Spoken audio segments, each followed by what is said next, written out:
I'm Dan Fitzpatrick at stockmarketmentor.com, and I want to look at a couple of cars today. They're actually both pretty fast. Tesla. Now, I always get a lot of questions about this in my my Monday morning training session. And so we'll just go over this a little bit. First of all, the chart is just an absolute sloppy mess as I look at it here in this time frame. You can see it's all over the place. Let me get rid of this. And then on the daily chart, it's the same thing, just all over the place. Now, some of you, if you're a real short-term trader, you may be looking at this and saying like, oh, that's BS, it's fine, and this and that. Well, sure, it may very well be for you, because if we just really zoom in and maybe even go like to an hour-long chart, this is popping out of a volatility squeeze here on the 13th. And then since that time, it's just been running up nicely. So the point that I'm making is beauty is really in the eye of the, I wouldn't say the beholder, I would say in the eye of the person who's looking at it in the right time frame. So in this respect, Tesla kind of works this way. But on the daily chart, this thing doesn't work worth a darn. It's just, you just don't know whether it's going to move higher or not. And I love Elon Musk. I think the guy's the best. So I'm all in his corner. But with that said, I'm sorry, man, can't put any money there. Now, on the other hand, Ferrari. Me love some Ferrari. And we'll start here on the weekly chart. See, this is a pretty nice volatility squeeze within an uptrend, solid uptrend, kind of a cuppy base here. Then we get one little pullback slash base, second one here. Each time we get a breakout to a new high. And now we're back here to say a third base. And this has gone on for most of the year.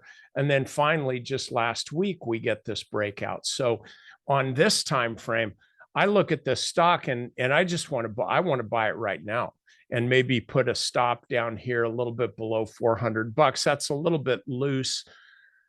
Say 13.5%. That's pretty loose in my book. So what I'd probably do, again, I'm only looking at weekly. We'll look at daily in just a sec.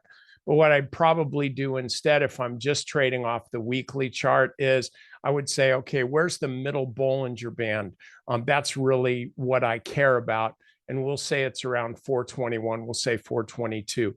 So if I'm buying it here, my approach is, okay, I don't want it to come more than halfway down into the Bollinger Band complex, which is supposed to capture all of the price action. And so that now cuts my risk down to about 8.6%, which is certainly acceptable. So this is a trade that you could make right here, right now, in that, with that risk reward profile. But now if we look at it on the daily chart, we got a little bit of a different sense here. First of all, I'd kind of move this around a bit. And then also, this is a little gappy. I've got a gap here, then a definite breakaway gap here. Here is another gap that actually closed up on the day, but down from the low. That could give you a little bit of pause for concern, so to speak. And then another gap today and another gap, or yesterday, and then another gap today. So this is a really gappy stock, but it's all in the right direction. So if first of all, I'm not buying this stock right now. The weekly chart looks solid. So yes, I want to buy the stock. Then I zoom into the daily chart, and this thing's been up outside the upper Bollinger Band for 4 straight days, which is a definite sign of strength. So yes, I want to buy the stock, but with the volume trending lower, I think the better trade would be to step off of this thing for a bit. It traded clear up here to 466. So let's look at the intraday chart, we'll say. So it traded clear up here to 466 and then just kind of drifted off for the balance of the day. So I feel like this trade, this initial move is kind of over. And so if you can see the stock, like, be patient. If the stock can pull down closer, say to 450 or so, which isn't that much of a move, then that's at a point where you could really consider buying it. the further down it goes, frankly, the more attractive it is, because as I see this weekly chart, I don't think this is a breakout that's going to fail. I think this is a breakout that's going to keep going.